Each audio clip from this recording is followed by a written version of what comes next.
बड़ा नटखट है ये कृष्ण कन्हैया, क्या करे यशोदा मैया। जय श्री राधे, जय श्री कृष्ण। आज हम प्रवेश करते हैं कान्हा के माखन प्रेम की लीला में। एक दिन माता यशोदा दही मथकर माखन निकाल रही थी।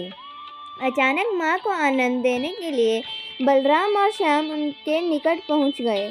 कन्हैया ने माँ की चोटी पकड़ ली और बलराम ने मोतियों की माला।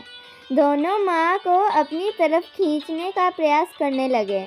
बलराम कहते थे, माँ तुम पहले मेरी सुनो, और कन्हैया कहते थे कि नहीं माँ, तुम्हें पहले मेरी सुननी पड़ेगी। मैया, मुझे भूख लगी है, भूख से मेरा बुरा हाल है।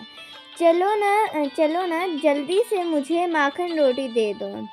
यशोदा जी ने कहा, बेटा दूध पी लो, या घर में अनेक प्रकार के पकवान बने हैं, जो तुम्हारी इच्छा है खा लो। कन्हैया ने कहा, नहीं, मैं तो केवल माखन रोटी ही खाऊंगा। मेवा पकवान मुझे अच्छे नहीं लगते। जब तक तुम मुझे माखन नहीं दे दोगी, तब तक मैं तुम्हारी चोटी खींचता रहूँगा। माँ ने कहा, कन्हैया अगर तू माखन खाएगा तो तेरी यह चोटी दाऊ से छोटी रह जाएगी और कभी नहीं बढ़ेगी। कन्हैया ने कहा, माँ तुम दाऊ भैया को तो कभी मना नहीं करती। वह जब भी मांगते हैं तुम उन्हें माखन रोटी दे देती हो, मुझे क्यों नहीं दे रही हो। माँ ने कहा, कान्हा देखो, पहले मैं दाऊ को भी माखन रोटी नहीं देती थी, पर वह भी मेवा पकवान खाता था और दूध पीता था, तभी तो उसकी चोटी लंबी चौड़ी है। यदि तुम भी दूध पियोगे तो तुम्हारी भी चोटी लंबी हो जाएगी। कान्हा ने कहा, माँ तुम झूठ बोलती हो। कितनी बार मैंने दूध पिया है, पर मेरी चोटी अब तक नहीं बढ़ी। आज तुम्हारा बहाना नहीं चल सकता, तुम्हें मुझे माखन रोटी देनी ही पड़ेगी।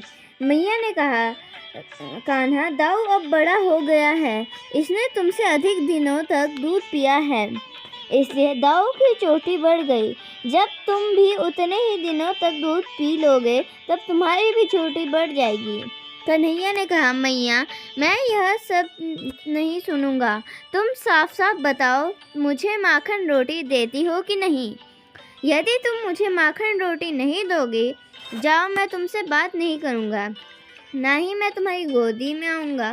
तो अब दाऊ भैया ही तुम्हारे पुत्र हैं, मैं भला तुम्हारे क्या लगता हूँ।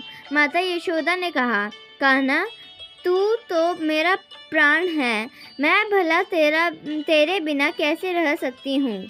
मेरे नन्हे लाल, मैं तेरी बलैया लेती हूँ।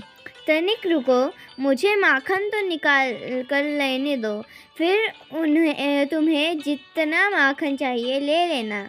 इस प्रकार माता यशोदा की आंखों से प्रेमाश्रु छलक पड़े।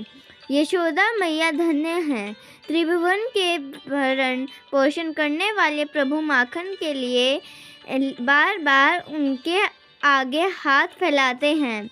यशोदा मैया से बड़ा सौभाग्य भला किसका होगा। तो प्रेम से कहिए, जय श्री राधे, जय श्री कृष्ण।